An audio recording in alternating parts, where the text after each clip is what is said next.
नमस्कार। कभी ऐसा महसूस हुआ है कि हम एक ऐसी अंधेरी सुरंग में फंस गए हैं जहां से निकलने का कोई रास्ता ही नहीं दिख रहा।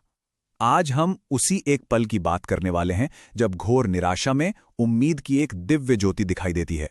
जब कोई पूरी तरह हताश और निराश हो जाता है, जब लगने लगता है कि बस अब जीवन से हार गए, तब क्या होता है?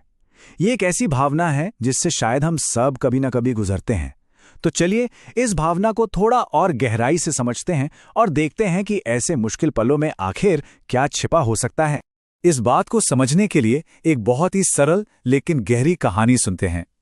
ये कहानी है एक हिरन की जिसकी प्यास में एक बहुत बड़ा संदेश छिपा है। तो सोचिए, एक हिरन है जो प्यास से बिल्कुल बेहाल है।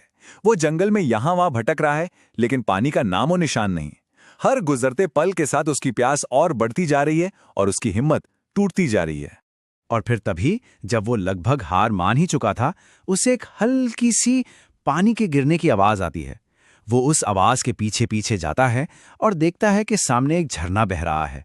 उसके मन में एक उम्मीद की लहर दौड़ जाती है। उसे लगता है, चलो आखिरकार तलाश खत्म हुई। लेकिन कहानी यहां खत्म नहीं होती।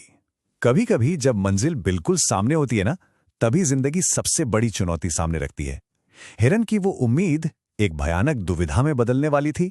जैसे ही हिरन पानी पीने के लिए आगे बढ़ता है, उसकी नजर सामने घात लगाए बैठे एक शेर पर पड़ती है। सोचिए, एक पल की राहत अब सीधी सीधी जान के खतरे में बदल चुकी थी। आगे बढ़ना मतलब मौत। हिरन घबराकर जान बचाने के लिए पीछे की तरफ भागने को मुड़ता है, लेकिन वहां तो एक और खतरा उसका इंतजार कर रहा था। एक शिकारी उस पर तीर से निशाना साध रहा था। अब तो पीछे जाने का रास्ता भी बंद था। हिरन मन ही मन में सोचता है, हे भगवान, ये क्या हो गया? मैं तो सिर्फ अपनी प्यास बुझाने आई थी, पर यहां तो सामने भी मौत है और पीछे भी मौत। वो चारों तरफ से घिर चुका था। उसे कोई रास्ता नहीं सूझ रहा था।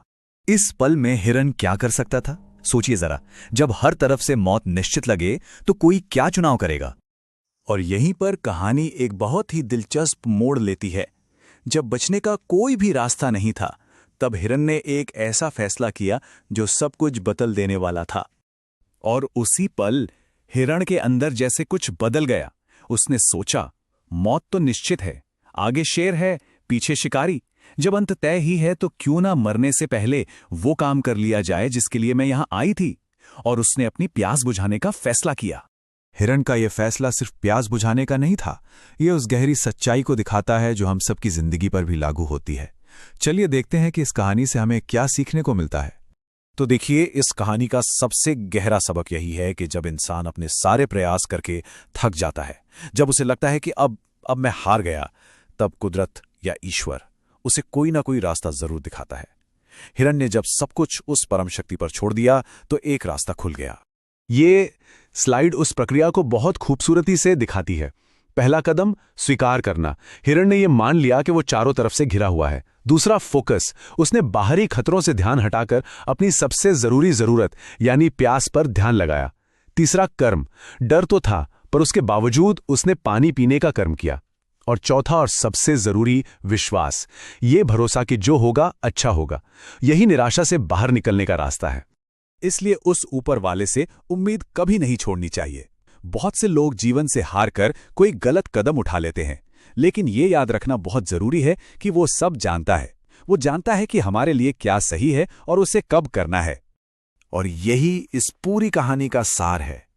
जब हम सच्चे मन से अपना काम करते हैं और नतीजा उस परम शक्ति पर छोड़ देते हैं, तो चाहे चारों तरफ कितना भी घना अंधेरा क्यों ना हो, किसी एक दिशा से सूरज की रोशनी जरूर आएगी और हमारी जिंदगी को रोशन कर देगी।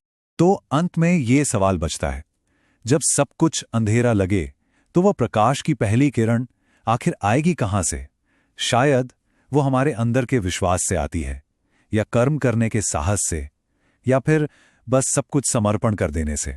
इस पर सोचिएगा जरूर।